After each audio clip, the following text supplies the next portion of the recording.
The sun rises over a landscape long forgotten, where crumbling stones and drifting sands whisper of an age when empires clashed and rivers ran red with ambition. The story opens with haunting imagery, a silent battlefield beside the Euphrates River, its ruins half swallowed by time. The narrator's voice breaks the silence with a single, piercing question. How could a siege erased from popular memory alter the fate of the ancient world?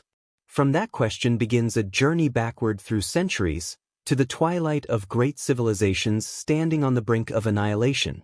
In this forgotten corner of Mesopotamia once stood Carchemish, a city that bore witness to the death of one empire and the birth of another.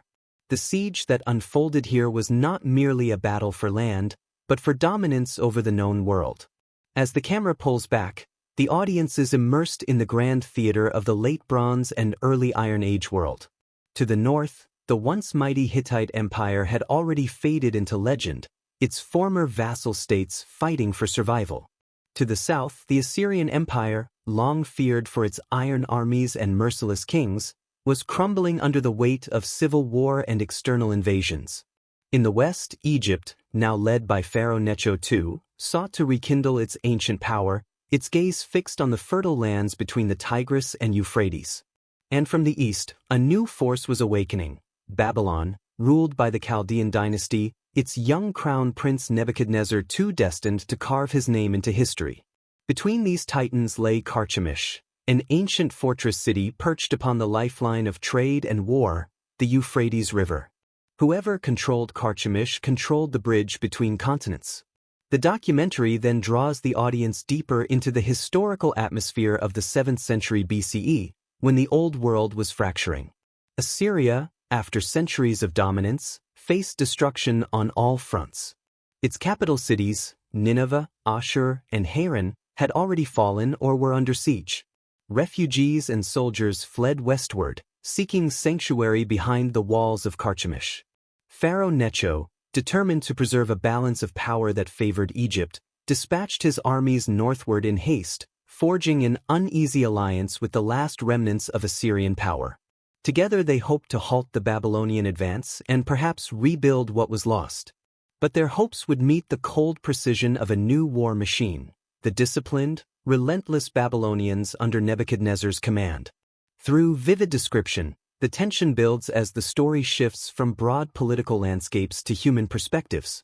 The viewer meets weary Assyrian generals haunted by past glories, Egyptian officers hardened by desert campaigns, and Babylonian engineers testing their siege engines under the scorching sun.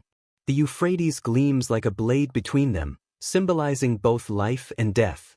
Traders speak of a coming storm, prophets warn of divine reckoning, and soldiers scrawl farewell carvings into stone walls they know they may never see again. This human layer grounds the narrative, transforming the siege from a distant historical event into a deeply personal struggle for survival, honor, and legacy. The narrator weaves history and emotion together. The collapse of the old order is not just a military reality, but a spiritual and cultural death. The gods of Assyria, once worshipped across the Near East, seem silent now. The proud hieroglyphs of Egypt, carved into the armor of Necho's soldiers, glint like fading memories under a merciless sun. In contrast, Babylon's banners shimmer with rising promise, the birth of a new age. This contrast between decay and rebirth becomes the heartbeat of the documentary, a constant reminder that every civilization believes itself eternal until the moment it falls.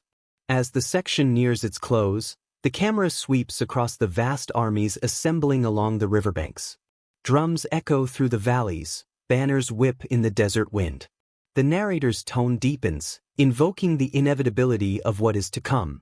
Carchemish stands tall and defiant, its walls glinting in the dying light, unaware that it is about to witness the end of an era. The stage is set for a confrontation that will not only decide the fate of nations but will echo through the corridors of history for millennia. The last great siege of the ancient Near East is about to begin, and with it, the final heartbeat of an old world. They called themselves the Children of the Wind. To outsiders, they were ghosts, appearing from the horizon like a mirage, striking without warning, and vanishing before the dust settled. But within their own world, life was far from chaos. The steppe shaped them with order and meaning older than any written code. Every sunrise was a battle against the elements, every breath a pact with the land that gave and took without mercy. There were no stone walls to protect them, no fields to harvest, no cities to retreat into when storms came. Their only shelter was movement, and their only weapon was understanding. To live on the steppe was to read the world like a map of invisible lines, winds, animal trails, stars, and spirits all woven together in a single endless motion. The nomads' lives revolved around their horses. A child learned to ride before he could walk. His first bow was smaller than his arm, his first kill a rite of passage. To the empire, they were savages. But to themselves, they were poets of the hunt, masters of survival, and keepers of balance. They believed their gods lived in the wind and sky, watching them through the shifting clouds. Every storm was a message, every dawn a renewal. When thunder rolled, they said it was the voice of their ancestors calling across the plains, reminding them that freedom must never be caged. Their society was woven from loyalty, not hierarchy. A Khan might lead, but his authority rested on the trust of his warriors. Decisions were made around the fire, not in marble halls. Disputes were settled through trials of skill, archery contests, wrestling, or races across the grasslands that stretched farther than any empire's border. Wealth meant little if it could not be carried. Reputation was everything. A man's worth was measured not by what he owned, but by how he faced the wind. In the heart of this world stood a small confederation of clans, barely 300 riders, bound by oath and kinship. Their leader, a man named Asha, was not the oldest nor the strongest, but his mind moved faster than the horses he commanded. He was born during a winter so harsh that half the camp had perished, and his mother, a shaman, had whispered to him that he was marked by the storm. As he grew, his insight became legend. He could read the wind's direction and know when an enemy approached. He could look at a horse's gait and sense exhaustion before it came. Under his leadership, these scattered families became one, an invisible blade in the grass, sharp and silent. Their way of war was not born from conquest but from necessity.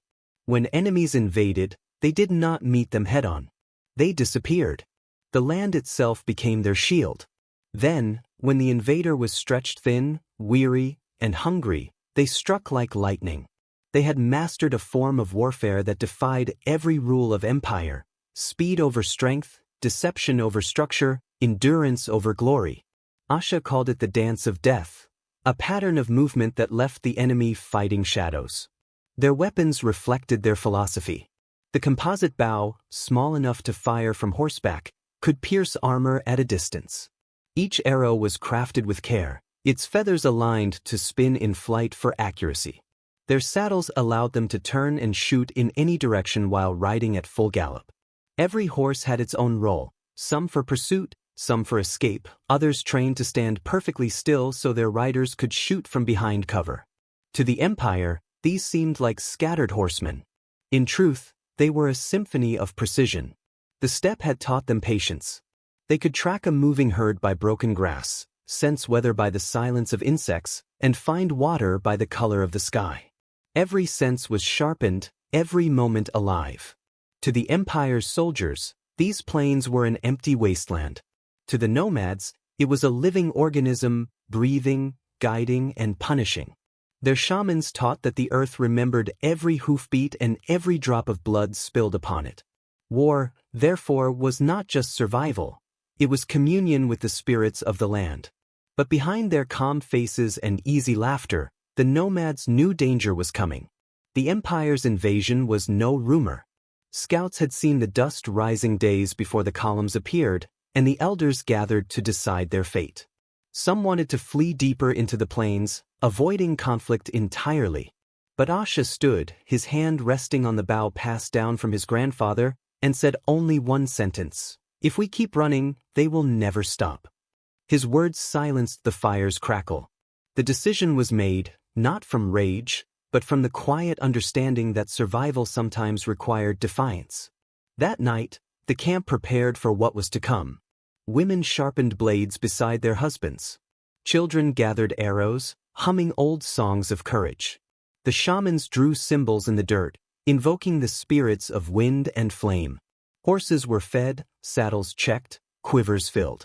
There were no speeches, no grand declarations. Just the rhythm of hands working in silence, the shared knowledge that the coming dawn could be their last.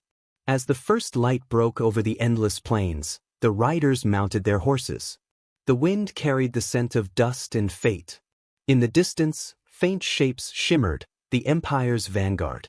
Asha looked toward them and smiled faintly. The Empire saw only emptiness ahead. But the steppe was awake. Every blade of grass was watching, every gust whispering the same promise. The land remembers those who dare to fight for it. And when the Empire's soldiers crossed the invisible boundary between arrogance and doom, the 300 children of the wind were ready, not as an army, but as nature itself, swift and merciless. The Empire would soon learn that what it called wilderness was, in truth, intelligence made flesh, an ancient wisdom wrapped in silence and motion. The steppe would teach them that survival, not conquest, was the truest mark of civilization. The Empire's columns moved deeper into the plains, their glittering armor now dulled by dust. The rhythmic sound of marching feet that once echoed triumph now faded into uneasy silence. What began as a display of power had turned into a slow, uncertain crawl through an alien world. The generals rode with stiff pride, scanning the horizon that never seemed to change, just endless grass and sky, shimmering in the heat. There were no cities to seize, no villages to burn, no fortresses to storm. Only distance. The soldiers had expected a swift campaign, a show of force that would bring the nomads to their knees. Instead, they found nothing to conquer. Each morning, the scouts rode ahead, and each evening, fewer returned. Some vanished without trace. Others came back pale and trembling, muttering about whispers in the dark, hoofbeats that faded before they could be found, shadows that circled their campfires at night. But the commanders laughed off these stories as fear. "They are cowards hiding in the grass," one officer barked. "We will crush them when they dare to show themselves." Yet as the days passed, food began to spoil, water grew scarce, and the horses grew restless. The Empire's confidence began to fracture under the weight of the invisible. The plains were unlike anything they had faced before. The heat in the day scorched the skin, the nights froze the blood. The Empire's soldiers, trained for siege and formation, could not adapt to a land without walls or rules. The horizon deceived them, it always looked near but never came closer. They could not tell direction, even the stars above seemed to shift in strange ways. Their supply wagons groaned under the strain of distance. The once proud army, a symbol of order and control, was being slowly unraveled by the wild. Then came the first encounter. A small band of horsemen appeared one morning, barely visible through the haze. The Imperial cavalry gave chase, eager to claim a quick victory. But as they pursued, the horsemen scattered, drawing them deeper and deeper into the grasslands. Arrows hissed from unseen hands. The riders fell one by one, not from a frontal charge but from the sides and rear. When the survivors returned, bloodied and shaken, they carried no prisoners, only fear. The nomads had vanished like smoke, leaving no tracks, no bodies, not even hoofprints. The Empire had struck, but it had struck air. The commanders argued through the night. Some wanted to retreat and regroup, others demanded to press forward. To turn back would mean humiliation. To advance meant walking blind into the unknown. Pride won the debate. They chose to push onward, convinced that sheer numbers would prevail. Yet each day that followed brought more disappearances. A patrol gone here, a messenger lost there. The plains swallowed them quietly, without warning or mercy. The psychological strain began to corrode discipline. Men who once marched in perfect rows now looked over their shoulders with every gust of wind.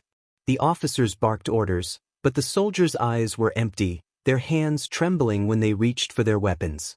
At night, campfires burned low as fear crept through the ranks.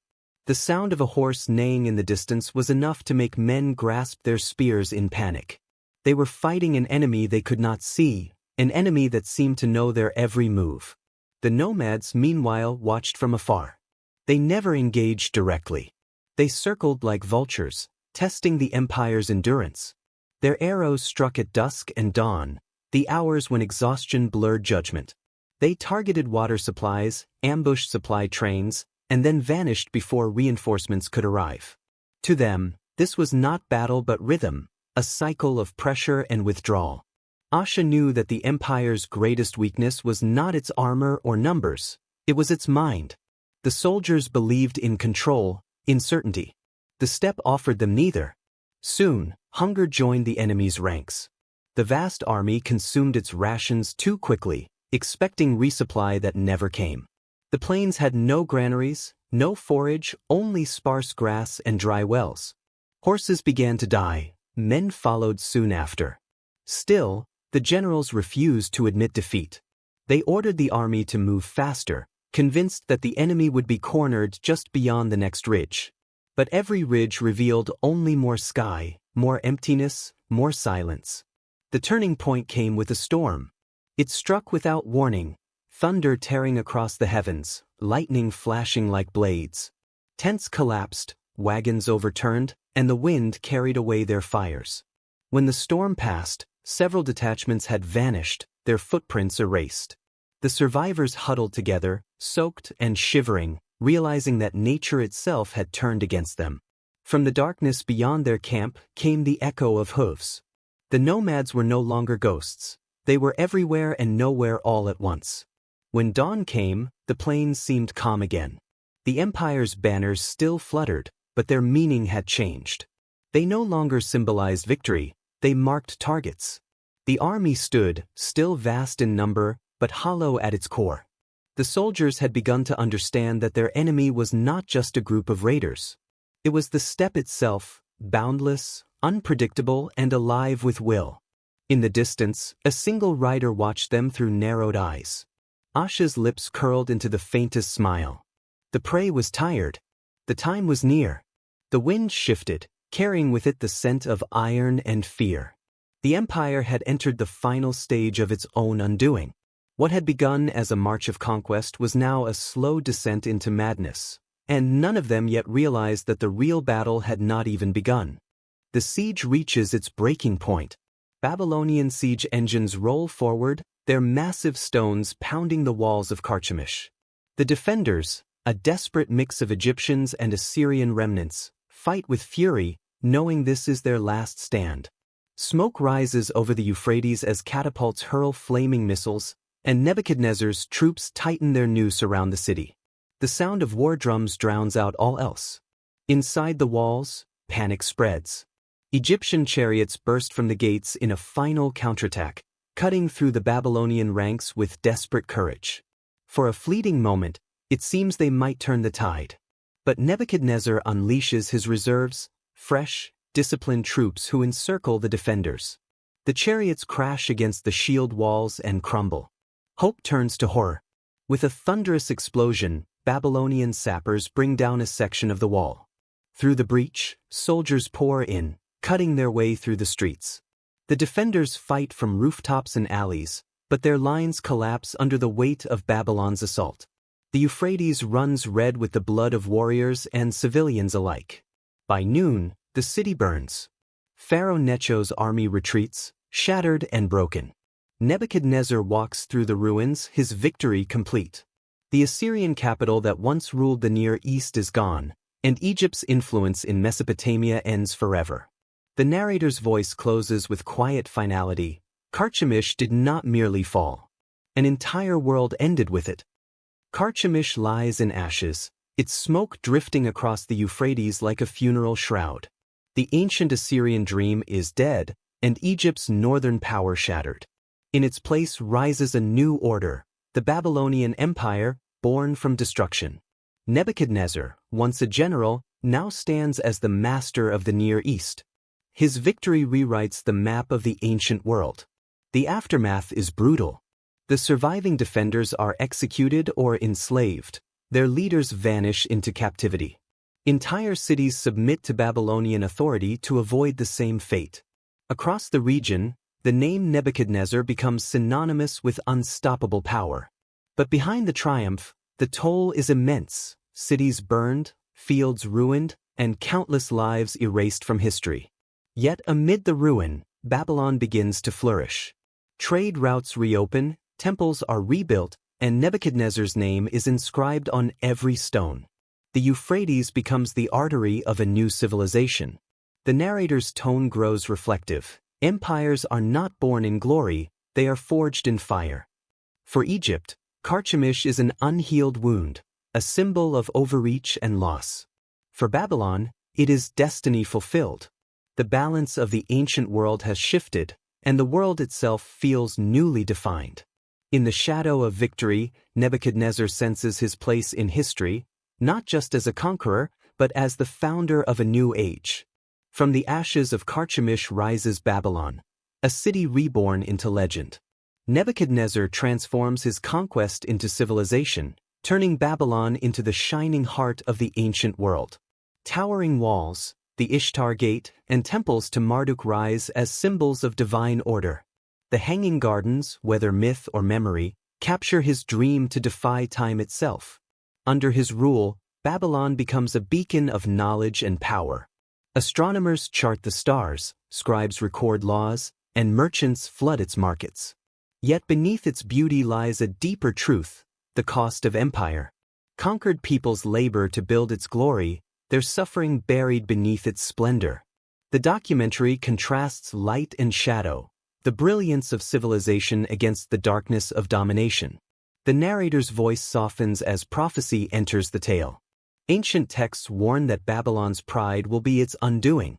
The same river that carried the ashes of Carchemish will one day reflect Babylon's fall. The city that ended an age is doomed to repeat its fate. As the film closes, the camera drifts over the ruins of Babylon, silent stones glowing beneath a fading sun. Empires rise, the narrator says, and believe they will last forever. But even the mightiest walls crumble to dust. What endures is the story.